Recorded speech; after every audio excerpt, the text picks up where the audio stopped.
মুঘল সম্রাট জালালউদ্দিন মোহাম্মদ আকবর নামটা শুনলেই মনে আসে রণকৌশল, সুবিশাল সাম্রাজ্য আর বহুবিবাহের রাজনীতি। কিন্তু ইতিহাসের সবথেকে রোমাঞ্চকর গল্পটা শুরু হয় তখনই, যখন রাজনীতি ও প্রেমের লাইনটা ঘোলাটে হয়ে যায়।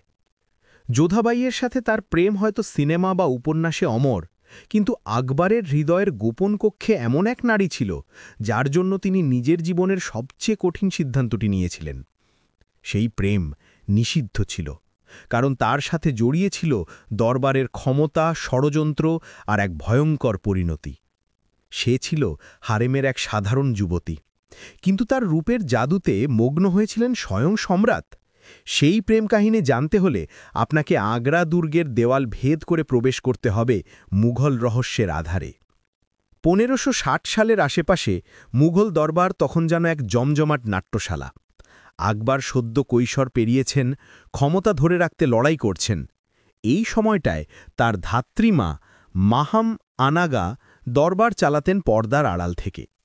এই ক্ষমতাশালী নারীর ছেলে ছিল আদম খান, যে ছিল সম্রাটের দুধ ভাই বা কোকা এবং একজন অত্যন্ত উদ্ধত সেনাপতি। আদম খানের চরিত্র ছিল অহংকারী, যেন সে মুঘল রাজত্বের ভবিষ্যৎ উত্তরাধিকারী। তার চলনে ছিল বাদশাহী মেজাজ, কিন্তু তার চোখে ছিল বেপরোয়া চাউনি। এই চরিত্রটাই ছিল আমাদের গল্পের প্রধান উপজীব্য, যার জীবনের সাথে এক করুণ প্রেম জড়িয়েছিল। আদম খান শুধু একজন সেনাপতি ছিল না, সে ছিল মাহাম আনাগার রাজনৈতিক তুরুপের তাস। মায়ের প্রশ্রয়ে সে নিজের ক্ষমতাকে এমন পর্যায়ে নিয়ে গিয়েছিল যে সে নিজেকে সম্রাটের সমকক্ষ ভাবতে শুরু করে। মালভা বিজয় থেকে শুরু করে রাজকীয় খোঁজাগার লুট করা পর্যন্ত তার দম্ভের কোনো শেষ ছিল না। আকবর ব্যক্তিগতভাবে তাকে ভালোবাসতেন, তাই তার অনেক অপরাধ ক্ষমা করে দেন। কিন্তু এই ক্ষমাই আদম খানকে আরও বেপরোয়া করে তোলে। এই ক্ষমতার বেপরোয়া নেশার মধ্যে হঠাৎই একদিন তার জীবনে প্রেম আসে, যা তাকে আরও বেশি অন্ধ করে তোলে। সেই নিষিদ্ধ প্রেমের নারীটি কে ছিল? ইতিহাসে তার নাম খুব স্পষ্টভাবে লেখা নেই। কেউ বলেন সে ছিল কোনো সেনাপতির স্ত্রী, আবার কেউ কেউ বলেন সে ছিল হারেমের এক অনিন্দ সুন্দরী পরিচারিকা। ঐতিহাসিক নথিপত্র নীরব, যেন ইচ্ছে করেই নামটা মুছে ফেলা হয়েছে। তবে সে যেই হোক, তার আকর্ষণ ছিল অপ্রতিরোধ্য।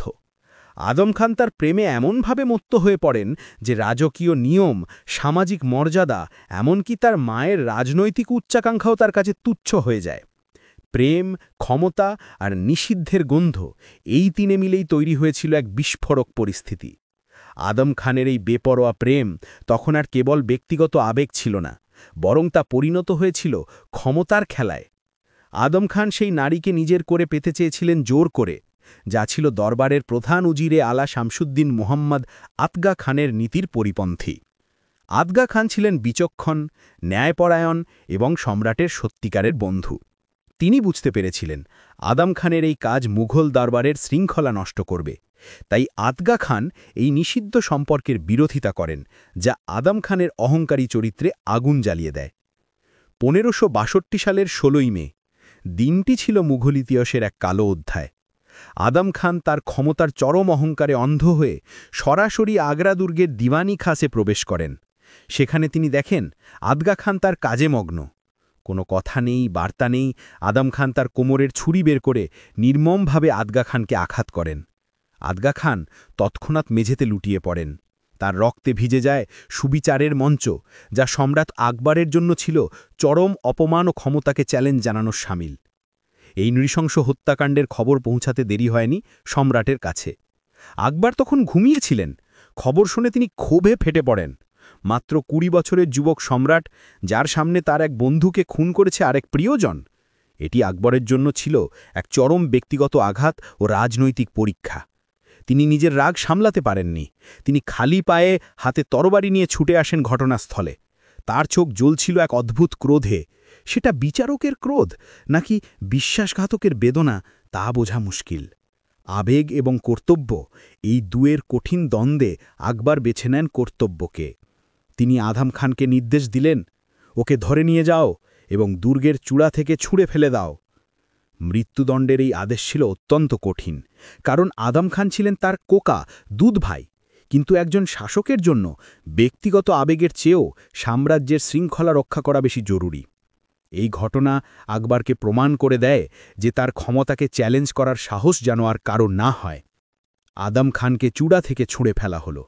ইতিহাসের নির্মম পরিহাস।